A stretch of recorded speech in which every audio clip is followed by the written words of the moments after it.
Yeah, hi everyone. Yes, hey guys. My name is Abhijit from the Enscribe team, and with me we have Nishad. Hi everyone. Um, So, yeah, yes, so welcome everyone to our first Enscribe Smart Contract Identity Community call. Um, I'll just start sharing the presentation. So the agenda for this community call is to, first of all, explain why we are hosting these community calls, why contract naming is important, because Inscribe is all about contract naming, contract identity. We'll also look at some tools that will be used for naming contracts. We'll share some updates about contract naming season. Also tell you what the future roadmap looks like, and then we'll take some questions from the audience. Why? What's the purpose of the community calls? So these are meant to be monthly meetups. And what we want to do is, as a team that's building on Inscribe, we want to showcase what we have built so far. So different features, etc., bug fixes, whatever it is that we do. We want to tell you like what we are working on currently, what features, what will be shipped in the future. So this is aligned to the roadmap that we have. We also don't want to just build in silo. We want to listen to our users. We want to take feedback. We want to actually let them drive where Inscribe is going. But apart from this, we also want to focus on some open discussions regarding contract naming, ENS in general, any NSIPs, any standardizations, etc., related to the Ethereum ecosystem. So yeah, that's also what we can do on these calls. And yeah, definitely take any feedback, question and answers on Inscribe, improvement of the tools, and so on. So, what is the problem that we are trying to solve? So you can see we have screenshots of two different wallets, and what we're trying to do here is interact with a contract. And as you can see, highlighted in the red rectangles is addresses, and you can see that this actually warnings that are displayed by these wallets. So, in the left screenshot, we see this is a contract you're interacting with. Protect yourself by scammers by verifying the details. And yeah, that's also what you see on the right hand side. So why are why is interacting with the contract addresses bad? Uh, what is the problem with hex addresses? So according to reports that are out in the public, there are tens of millions of dollars lost to attacks like address spoofing attacks, address poisoning attacks, and this happens annually, and unfortunately. Um, so what these attacks are is they rely on users that interact with hexadecimal addresses, as we saw in the previous screenshot. There's no way to tell what this contract address really represents, whether it's the contract that you're interacting with, or is it some malicious address. um, so in general, what we believe is users should not see hex contract addresses from in the dApps that they interact with. This is definitely bad user experience, and what happens is it incentivizes address spoofing and poisoning attacks as well. So uh, this is definitely not okay, right? Just interacting with addresses. Wallets are obviously the primary means using which you interact with contracts. And you definitely don't want to see, just hexadecimal random characters appearing there. So what we can do? So Block Explorer, like Etherscan, what it allows you to do is it allows you to create sort of a name tag for a contract. So what you can do is you can pretty much give sort of a nickname for a particular contract address, and you save it. And apparently, it becomes like a public name tag that is viewable by anyone, and that's how you sort of identify what the contract is. However, as you can imagine, this isn't a foolproof solution. I can set any nickname for any contract address, and that actually doesn't mean anything. So what is a better version of this? A better version is something like a contract name that is a primary contract name. And what we want the wallets to show instead of those hex addresses that we saw is the primary name of the contract that you're interacting with. And this sort of, because this is a primary name, this tells you for sure that this is the contract indeed that you want to work with, that you want to interact with. And it's not something untrusted. So what is the ideal way for contract deployment? What are we expecting here? What are our expectations? So a developer who's on the left side, they develop dApps, they develop smart contracts, etc. And while they're doing that, they do auditing, right? They do verification of the contract. They use different services like Blockscan, Etherscan, Sourcify, etc. And they deploy the contract on the chain, on the Ethereum chain. But that is not where the story ends, right? What the developer should also do is name their smart contract. So after deployment, they set a name, something like app.uniswap.org, assuming that this developer works for Uniswap. And so yeah, the contract address in this case gets a primary name. And so the user, which you see on the right side, when they interact with this contract, they don't worry about what the hex address is. They know they have the primary name of the contract. And also they see the audits information as well as source code verifications. So that is the ideal contract deployment workflow that we expect the users to know. So I'll pass over the mic to Nishal, who'll take it from here. Yeah, thank you, Abhi. I think Abhijit already explained, right? What are we trying to solve and what are the problems? So let me just quickly share my screen.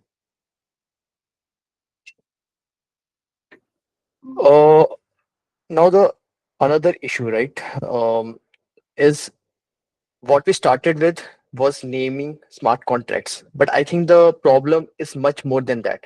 It's not just about name your contract and the contracts have the name, then people can check the name, they can interact. I think it's about on-chain smart contract identity.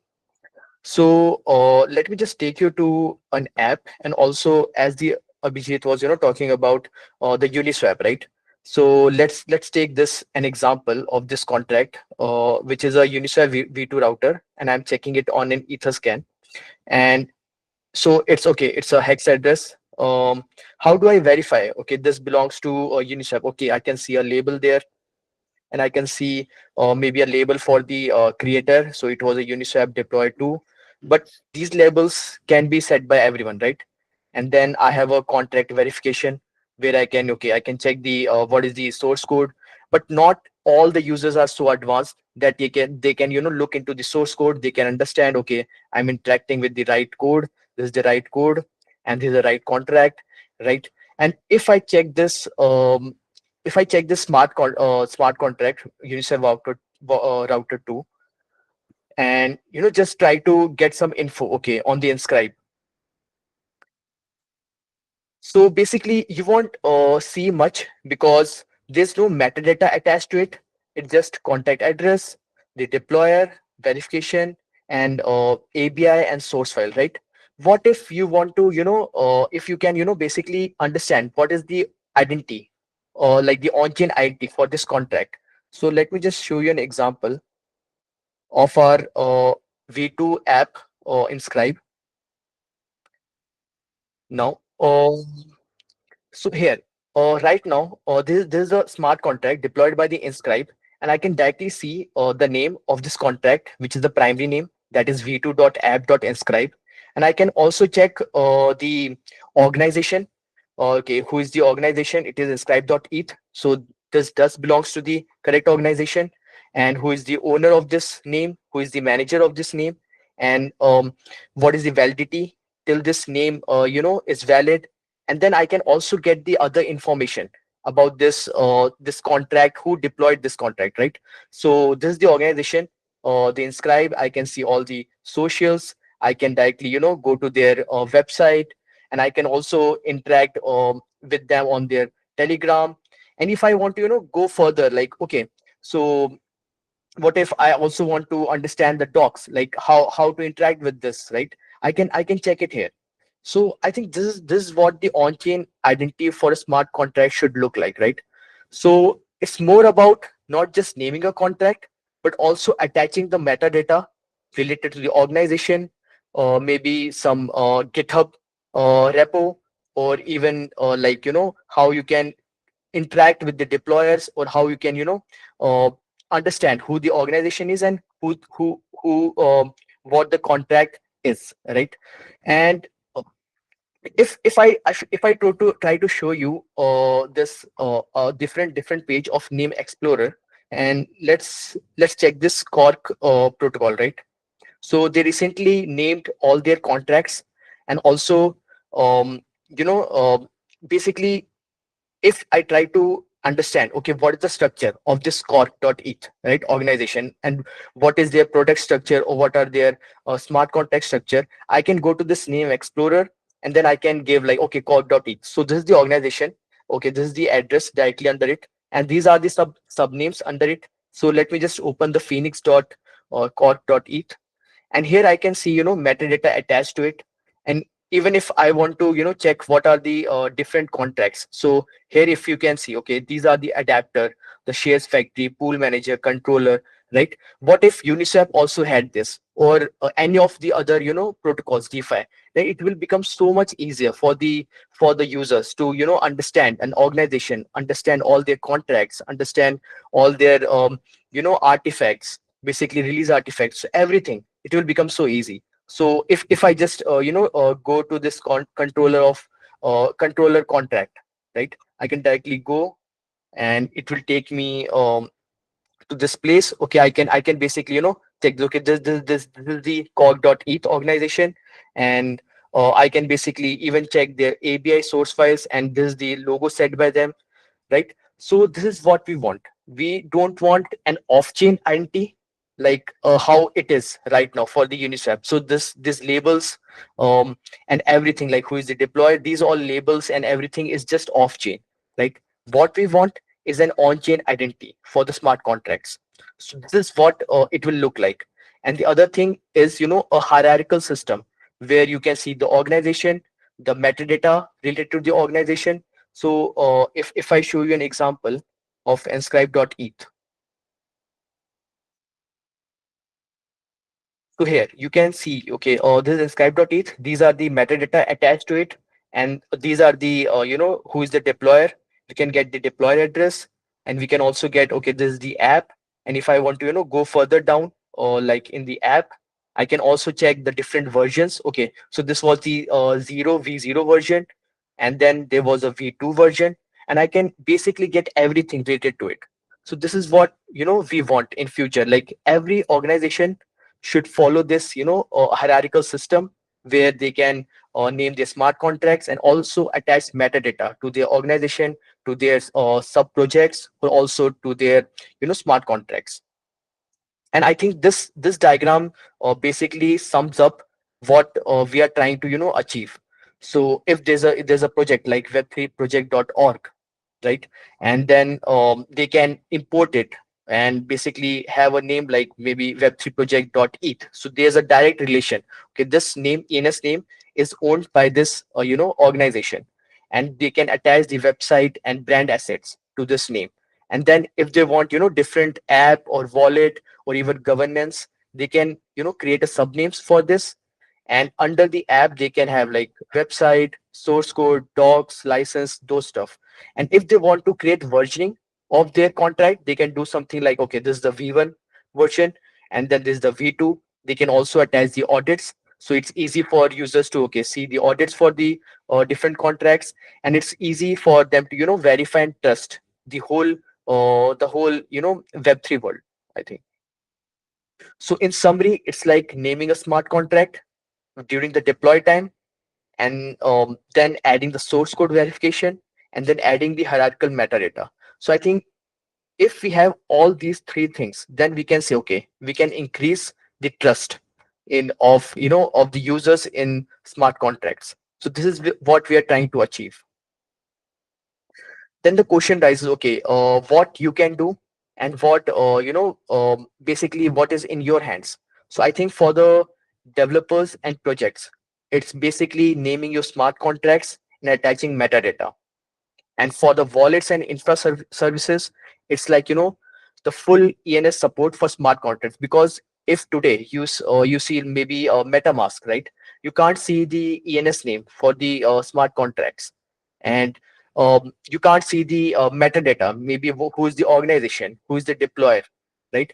What if we have if deploy starters, basically the developers and project, they start naming their contract and attaching metadata, and in the wallets, in the blockchain explorers, you see all these names and all this metadata. Then it will be very easy for all the users, and even like not some advanced users, right, to understand who they are interacting with and to trust in the smart contracts, because smart contracts are the backend of this web3 world. Okay, so I think the next thing we want to showcase in our community call is what are the different tools that we are working on, and how we are making the life of developers easy. And so basically we have like three tools right now. First is like the Enscribe Web UI, which I recently showed you. So these are the web app, which is app.enscribe.xyz. And then we have a library, which is a Foundry library. You can go to the GitHub from here, and Abhijit will be um, demonstrating how to use it. And then we also have a Hardhat plugin. So I think Foundry and Hardhat are the two main dev tools that are used by the majority of developers to deploy the smart contract. In if we can help these developers to name their contract at the deploy time, then I think it will be easy to basically increase the adoption of smart contract naming. So let's start with the Enscribe Web app. So I will just quickly show like what is it, what how to how you can navigate through the website, and what are the different options you can go. So let me just disconnect my wallet. So you have like option to like there are three main options you can say. First is like naming a contract. So this is basically naming an existing contract which you want to which is already deployed, and you want to attach ENS name. And then we have like deploy contract. So in this you can deploy a contract and also name the contract in a single atomic step. And then there is batch naming. So this is mainly, I guess we can say, for the projects where they have like maybe tens or hundreds of contract, and they want to name it in one go. So I'll just connect my wallet again. and you'll So just just want to add that the best thing yeah, about these tools is that they're completely open source. So you can just view the source code on GitHub. yeah, Yeah. and you can just go ahead, and also if you want to check maybe okay how we have implemented this or what we are doing behind the scene, you can go to our GitHub and check the smart contracts and even check this the code for the web app. So I will just start with the deploying a new contract. So when we deploy a new contract, we need to give the bytecode, right? So maybe I can just demonstrate. So this is a simple hello world smart contract. So I'll just compile it and copy the bytecode of. So here you can at the end you can see the bytecode, and here I'm using the remix just for the demonstration purposes. So let me just go to the Enscribe app and close this. So I added the bytecode, and here you can see the contract implements ownable. So basically what this means is when a contract implements ownable or ERC 173, then it can have a ENS primary name. So this is a drawback we can also say for of the ENS. So right now smart contracts, if you want to set a primary name for a smart contract, then it should extend ownable. And this just I'm talking about primary names, not the forward resolving names like the normal names. So the question rises like what is forward resolution and what is primary name, right?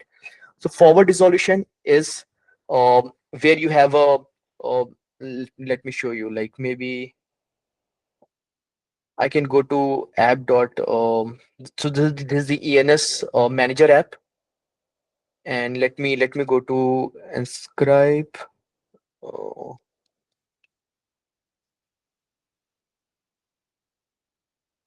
Okay, so here if you see this, right, v2.app.inscribe, this resolves to this address 0x9b9. So this is a forward resolution, that this name forward resolves to this address, right? But the reverse resolution. So let me go to the more and then primary name, right? So a reverse resolution is when a address can be attached to an ENS name. So this whenever you try to basically locate this address, then it will take you to a ENS name.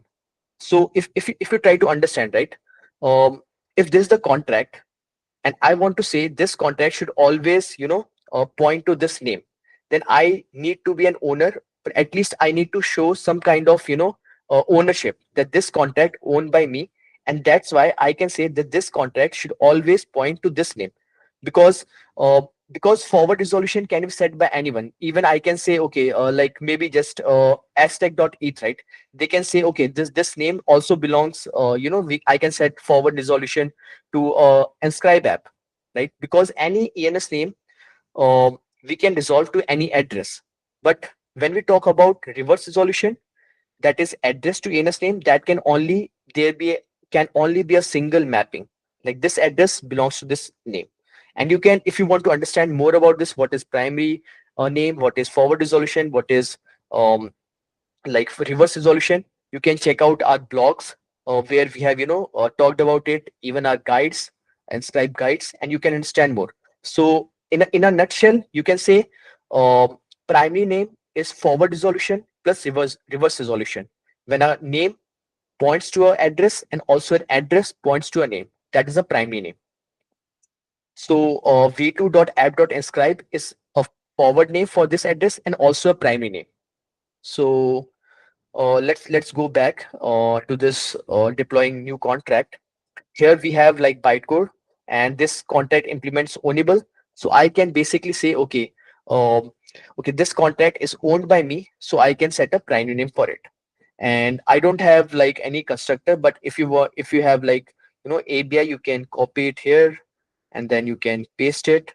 Then it automatically detect all the construct arguments. So right now this contract doesn't need any constructor argument, so we can leave it. And then I can use this button to generate a random contract name, or also if I want I can give it like test and scribe, or test and scribe hello world, something like that, whatever I want. And then so it will show, and then we have like the parent, ENS parent. So this is a test app.eth is basically a default parent. And if you want to use your own ENS parent, then you can click it. And maybe I can let's use base. So I can use this, and it will my the whole name will be test inscribe hello.base.eth. So this is how we can deploy a contract with name. And I will just show you. I won't deploy it.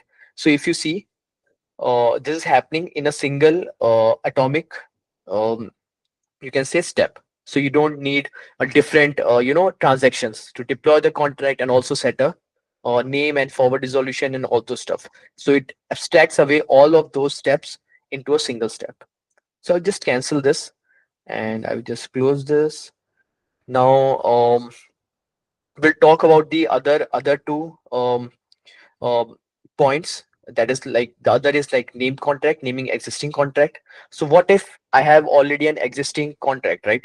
So let's say this is an existing contract and I want to name it. So I can give the contract address here. And okay. So also, if you see, right, Sepolia contract doesn't exist. Why? Because this contract belongs to Ethereum, right? The L1 mainnet. And right now I'm dealing with the Sepolia. So this contract doesn't exist. So maybe I can, what I can do is go to one of the Sepolia app. Uh, so I have pool.eth. So this is one of the contract, and I will just copy this address, and I want to name this contract. So I can go in here, and this Sepolia contract, and it also shows if it's ownable, then I can set a primary name for this. And there are two options: creating a new name or using an existing name. So what does this mean is when you select create new name, you are basically creating a subname under the parent, and then it is assigning forward resolution, or it's basically for this new subname you are assigning the address. And when you say like use existing name, that means you already created the name or you already have the subname, and you can select from that. So if you see, I have a lots of this is my testing account, so I have lots of um, already name created, maybe alpha 1, alpha 2, alpha 3. So I can just use it, and I can basically assign this address to this name. But I can also do is create a new name. So I will just generate a new name, and I will select maybe cool.eth. And in the advanced option, so this is for the advanced users who want to name not just on L1 the Ethereum, but also on the L2 chains. So this is something related to the L2 primary name, which was recently released by the ENS. So here you can choose all the L2 chains where you want to name it. So suppose I choose base, right? And then you can get the call data. If you want to directly copy this and you're using some kind of multisig wallet, you can copy this call data and give it to the execute method, and it will happen. So this kind of, you can say, advanced uh, stuff you can find it here. And also there's one more option, skip L1 naming. So this is for the L2 names where you don't want to name it on the like L1, you just want to name it on the L2 chain. So if I select skip L1 naming, then this the name, right, eligible price 1721, so this will be assigned on the base network, not on the L1. So I can skip, if I want I can skip it, or I can name it on both L1 and base. So lastly, just name your contract, and it will show all the steps here. So let me just go through all the steps. So first is like creating a subname. So since I have selected this create new name, so first it will create a subname under it, and then it will set a forward resolution. So I can check. And this is what I'm talking about. So if you see here, right, interacting with, you are seeing a contact address. Like it's so hard, right, to understand. Okay, with which contact I'm interacting with. Is it the legitimate contact or not? So this is what we want to like this is what we want to solve.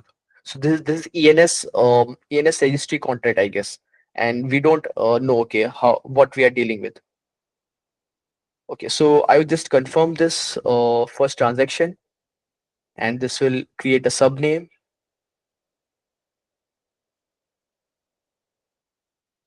And I will quickly go through this demo. Basically, it's the main, a lot of users who are interacting with Inscribe, they want to name the existing contract. So that's why I'm going through all of these steps. Now, the second step is setting a forward resolution. So forward resolution, as I was already talking about, it's name to address mapping. So for this name, eligible price 1721.cool.eth, I'm assigning this contract address 0x90EB. So let me just confirm this transaction.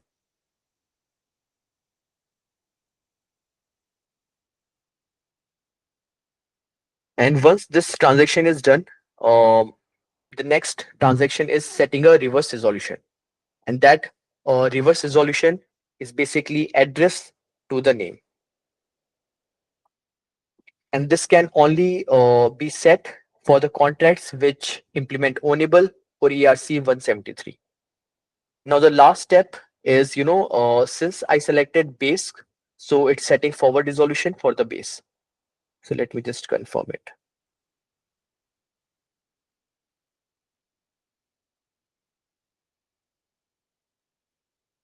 Once all of the these steps are complete, it will show, okay, so once all the transactions are complete, you can also see the transaction hash directly from here. Okay, this was a success. And so this was on the mainnet, right? L1. And if you want to see, okay, on base, so this is the second transaction. Also, if you want to check, okay, this is the contact, this is the name, you can share it on Farcaster or Hex. And if you just close this, it will take you to the contract. And here you can see, okay, this was the name, and these are the details. So this is a primary name, that's why it got a blue tick. And I can also check the metadata directly from here. And if you see docs, right, so since I set the docs at the cool.eth level, so it my new contract, since I didn't set any metadata, but it directly inherits all the docs and everything directly from the cool.eth. If I want, I can go to view metadata, and then I can basically edit text record and set new text records. So suppose I want to add a category, so I can, okay, this is gaming, right? Hello world is like it's a gaming. And then license, I can say, okay, MIT. And documentation is already set, I don't want to set it. If I want to add any other metadata, even like contract or account metadata, I can directly add it from here, or some custom metadata, maybe like com.github or anything else. So I can basically select from here also if I want to add a GitHub metadata, but I'm not adding a GitHub, I'm just adding category gaming and MIT. So let's set two records.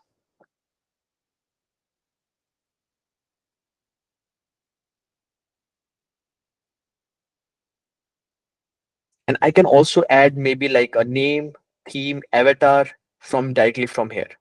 And once this is set, I can check my contract again. So let's go to this contract again from here. Okay, so I just set category and license. You can check it. So now my contract, okay. Now I know this contract belongs to cool.eth. This is the organization, and the owner of this organization is Web3 Labs. And then we have the category license, and I can directly go to the docs. So it's so easy to understand, right? And to trust this contract. Okay. So this was the second, which was naming existing contract. Now the last, the batch naming feature. So this is basically for the organization or for the users who want to name a lot of contracts in a single go, right? So what they can do is basically select the parent domain first. So right now, like, I have many parent domains. So let's select this batched.eth. and then I can download us templates. Like I can add contract from here if I want, or I can also upload a CSV. And if you want to basically, so I just go to this batch naming. Yeah, so if I upload the CSV, it will directly get all the contracts and all the names. And if I want to, check what is the template, then you can download template. And in this, if you see, I'm naming 4 of my contracts under batch.eth, and I'm creating 2 branches. So one is alpha and other is beta. And then under alpha, I'm creating like I'm naming 2 contracts, contract 1, contract 2, and under beta, app 1, app 2. So now, and also if you see, they're like sub name creation, alpha and beta, because right now under bashed I don't have alpha subname and beta subname, so it creates it automatically. So you don't need to think about anything. You just provide the CSV with all the contacts, all the name, and select the domain, and then you can just start naming your contacts. And you can also name on like base, arbitrum, optimism, L2 chain similarly, like naming existing contract, and you can skip L1 and directly you can name your contract. So this is a great tool for the users or organization who want to name a lot of contracts in a single in a single step, and making their life easier. And then the name explorer. So I think I have already talked about name explorer. um, so let me just okay, yeah. I will give it to Abhi for talking about Foundry library and Hardhat plugin. Yeah, over to you, Uh, Abhi. Thanks, Michelle. So yeah, as you mentioned earlier, Hardhat and Foundry are two of the most important, widely used tools in the Ethereum, development ecosystem, smart contract development ecosystem. It's these tools are fantastic for contract development, testing, as well as yeah, deploying them. But you can also use these tools for naming your contract. So we've seen that how the Enscribe UI application does a very good job of naming your contracts. But now we'll see, sort of a boring way, because obviously these tools are used from the command line interface, and terminals are a bit boring for normal users at least. But yeah, for developers, they're bread and butter. So we'll quickly take a look at how you can use these tools to name your contract. So let me start by sharing a terminal window. And first, we'll take a look at how you can use the Hardhat Enscribe plugin to set a name for your contract. So I already have a bunch of commands ready at my disposal, so I don't have to get them from the top of my head. So what we do is we start with initializing a Hardhat project. It asks for a couple of questions. We'll go ahead with Hardhat 3 beta. Yes, we'll go with Node.js Just and VM. one thing, Abhi, we can only see your meet screen. Um, yeah, hang on, let me try that again.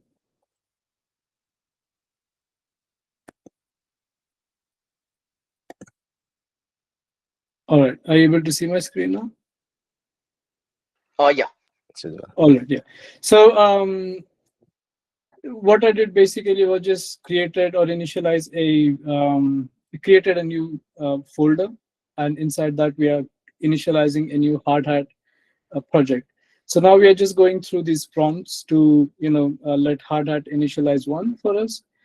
So it's asking whether we want to install the default libraries that come with Hardhat, to which we said yes. All right, so now that our project is initialized, let's open it in an editor. And what we'll do on the sides is, first things first, we'll install the Hardhat Enscribe plugin. This is obviously published as a package on the npm registry. So we install that. Also, we'll use this install command to install Open Zeppelin contracts, and I'll tell you why we need that. So once Also, this if you is can done, increase the font, can you increase the font a bit? all right, I'll try it. Although I don't know, like, okay, this is good. Yeah, better. All right, yeah.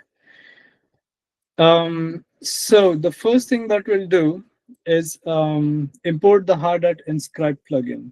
And for this, we'll open the Hardhat config TS file.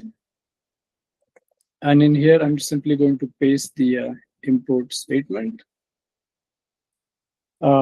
So we import the Hardhat Inscribe plugin from the library. And the second thing we're going to do is add this to our plugins list, like so.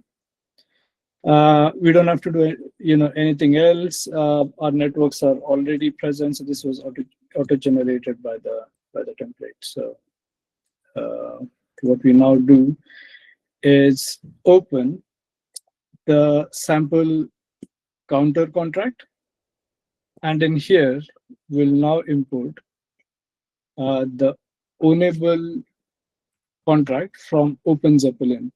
And yeah, if you remember from Nishal's demo earlier, when he pasted a contract address in the name contract page, and it said this contract implements ownable. Well, ownable is the mechanism provided by Open Zeppelin that allows you to take ownership of your contract, and so in turn allows you to set name for your contract. So what we'll do is we'll say contract counter is ownable. And the other thing that it needs is this single line of constructor, which we'll put here. That will simply, call the ownable constructor in turn and pass the current message sender, meaning the one who's, deploying or interacting with the contract, so that this deployer takes the ownership. And yeah, once that is done, what we'll do is we'll build our project by using npx.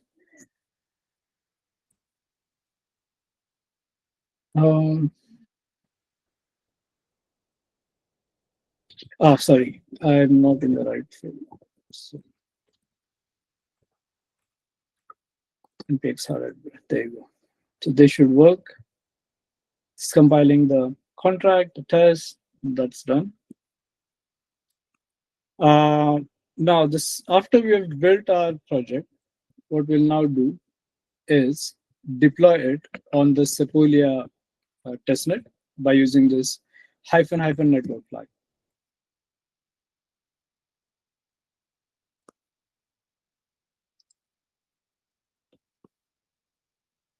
It's asking me for password, so that it uses these, the exposed, URL environment variable and my private key environment variable to deploy steps. So we'll say yes.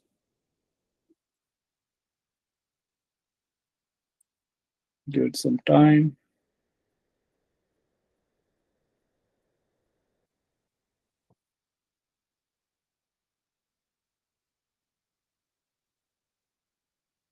So obviously, I've already exposed those environment variables. I've already stored them in the key store. So yeah, uh, to see how you can actually use the key store to set these different values or variables, you can refer to the Hardhat documentation.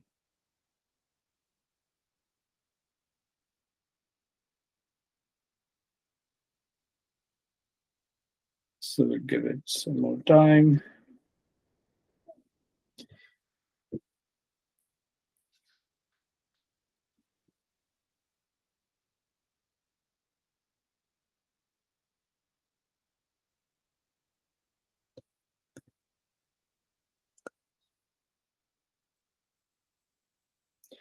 While that's happening, I do want to mention that internally what the plugin does is it uses the Enscribe TypeScript library to do the naming.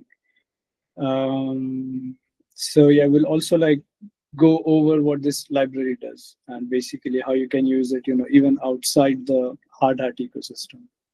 So say, for example, you just want to, create a simple TypeScript script. You want to run it from the command line. Probably that script, deploys your contract or it interacts with it. You can simply import this library um, and then set a name. You can either hard code it in a script or pass it as a command line parameter and then read it inside your script. So yeah, that's what it uses underneath.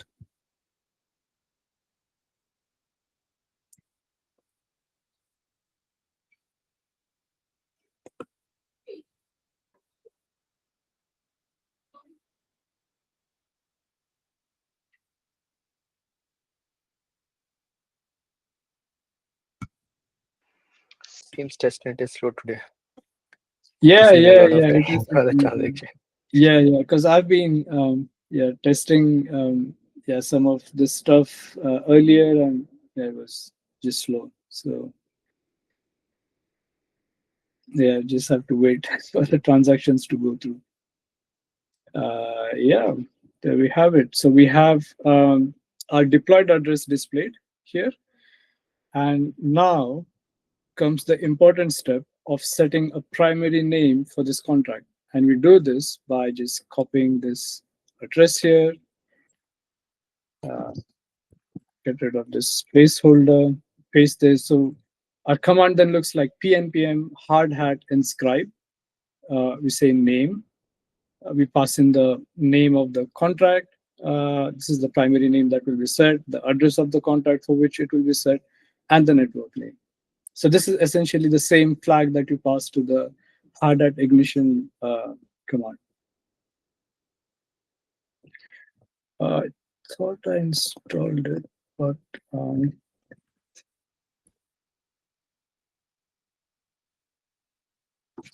right, let's give it another go and enter the password for the key store. Yeah, and now it's kicked off the process of setting a name for our deployed contract. So again, what's happening behind the scenes is, it's the same exact mechanism that's implemented for the Enscribe UI application. The first thing that we do is we create a subname under the parent domain. So abi.eth is my parent domain. And what we do is we create the comcall3 subname underneath it. And once that's done, we then go ahead with the resolution settings. So forward resolution and the reverse resolution. I'll not explain that because Michelle has already explained what those resolutions basically do. So yeah, we have a contract name successfully set. What we'll do is we'll copy this URL and go to the browser and we'll paste it here.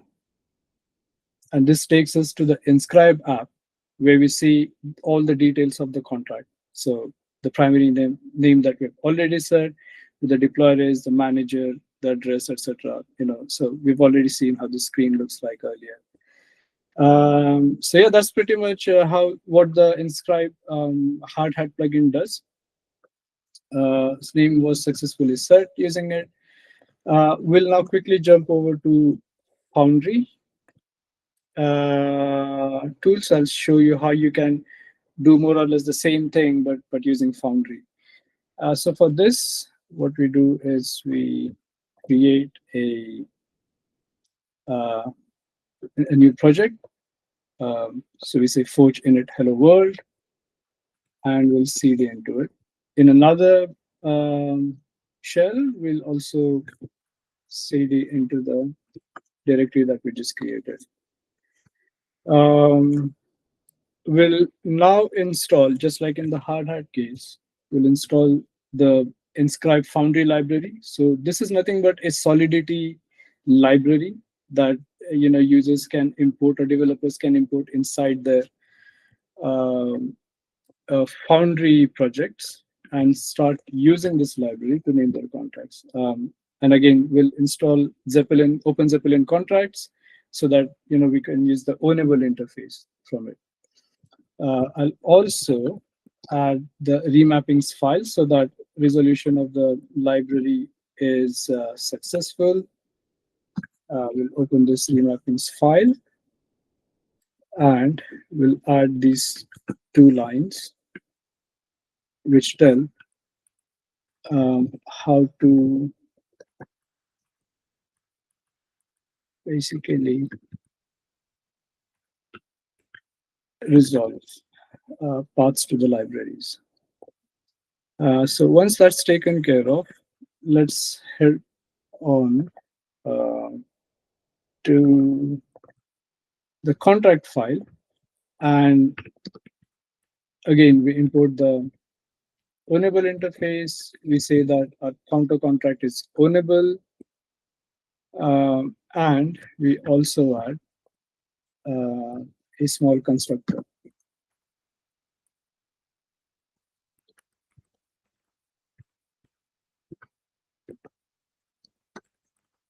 Right, so once this is done,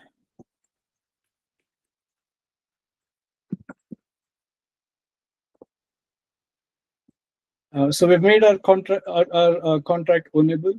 We'll now open the script file that actually takes care of doing the deployment as well as you can interact with it. So this is a script, and in here, this is also the place where we'll set a name for the contract. So first things first, we import the Enscribe Solidity library.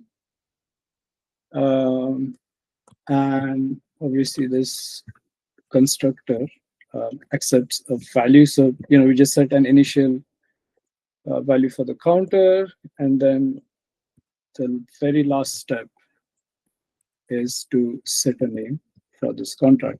And, probably I'll just say inscribe sol 128.abi.eth.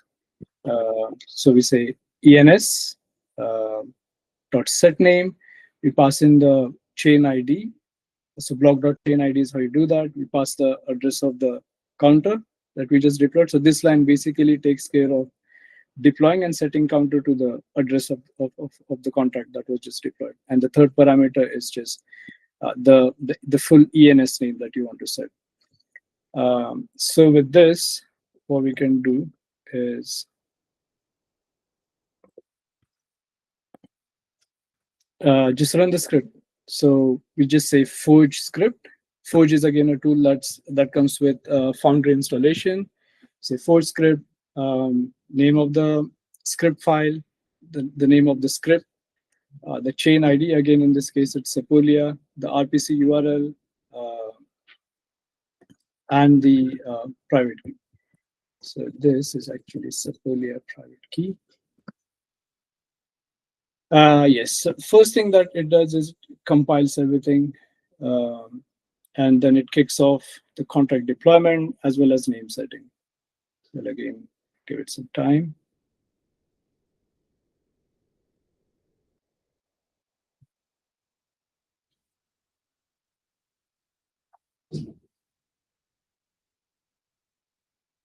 See that the contract address is deployed at this address.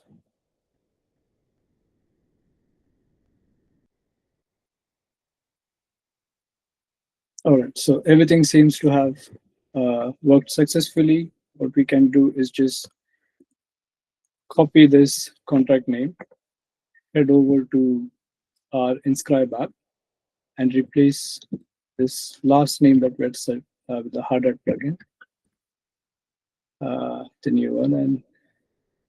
And yeah, there you go. We see that again, the name of the contract, address, and the same details. So yeah, this is how you can easily use Hardhat and the Foundry tools to set a name for your contract. Yeah, that's it. Stop sharing. Okay, I can share my screen.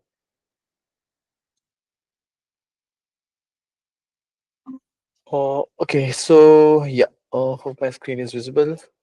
So we just talked about, the different tools which can be used by the developers and users to make their life easy to name their contract during deploy time or after deploying your contracts.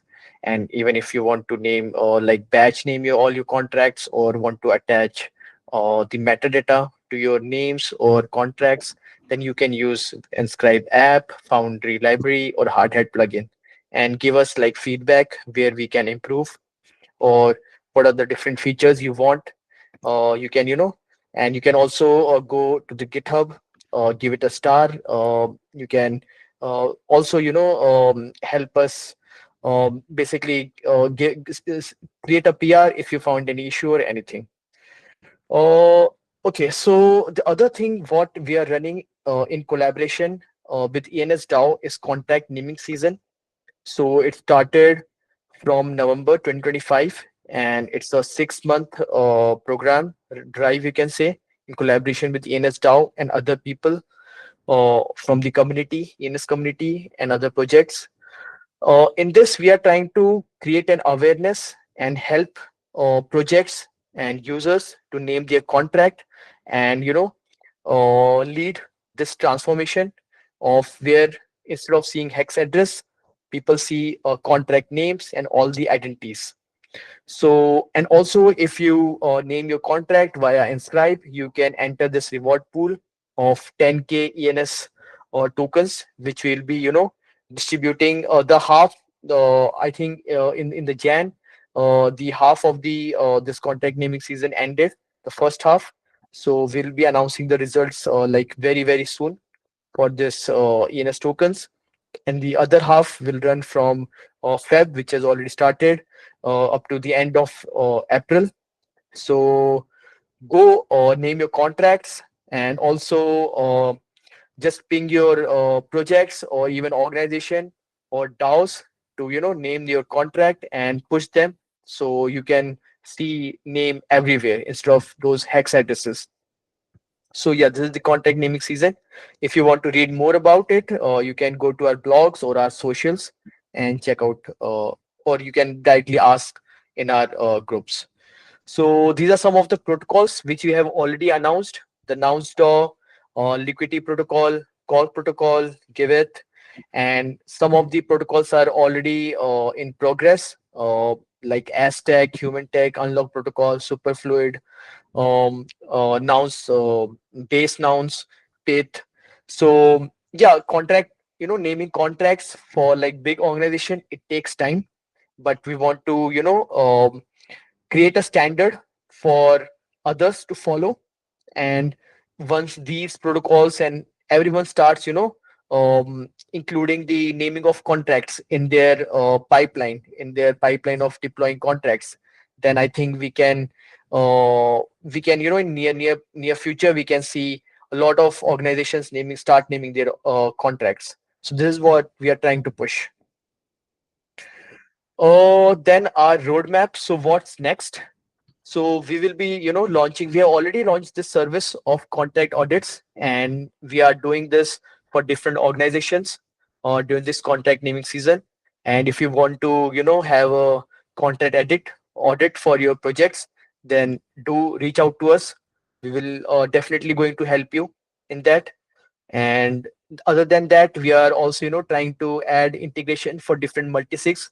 Multisig wallets are the main used by the organization, so we already supported safe, but we are trying to add more multisig integrations so it become easy for organizations to name their contracts. And then we are also pushing the wallets and smart blockchain explorers, because this is where the main integration lies. Like even if organizations start naming their contract and you can't see them on their wallet, then it doesn't make sense. So we are trying to push the wallets and blockchain explorers to start showing this contract name ENS names and also contact metadata related to it. So soon we will be launching the Blockscout tool, where you can see the Enscribe tool there on the block scout. So yeah, you can just play around and give us feedback around it, and then we will be releasing the API documentation. This will be helpful for users to basically add the support for ENS naming or showing contract metadata, and it can be used by even wallets and blockchain explorers. And the one more thing Abhi is working on is smart contract versioning. So we already released some blogs around, smart contract versioning, how because no one is right now doing this, right? So we need to create a standard. So we are interacting with different organizations, getting their feedback, and trying to create a standard around it. And also the other standard we are trying to create is contract metadata. And so there's a draft NSIP 25 which is already which is in a draft state, but we have already started implementation of it in our Inscribe app, where you can see the contact metadata and you can set it, and we are just trying to have a standard around it. Yeah. So this is our roadmap, and definitely just check out our socials, our app, and the plugins, and just try it out. And please give us feedback. And definitely, we want to see you again in next our community call, which will be happening monthly. And yeah, any questions or anything, please. Me and Abhi and even Corner is here. Yeah, if you have any questions or anything, please ask. I just stopped sharing.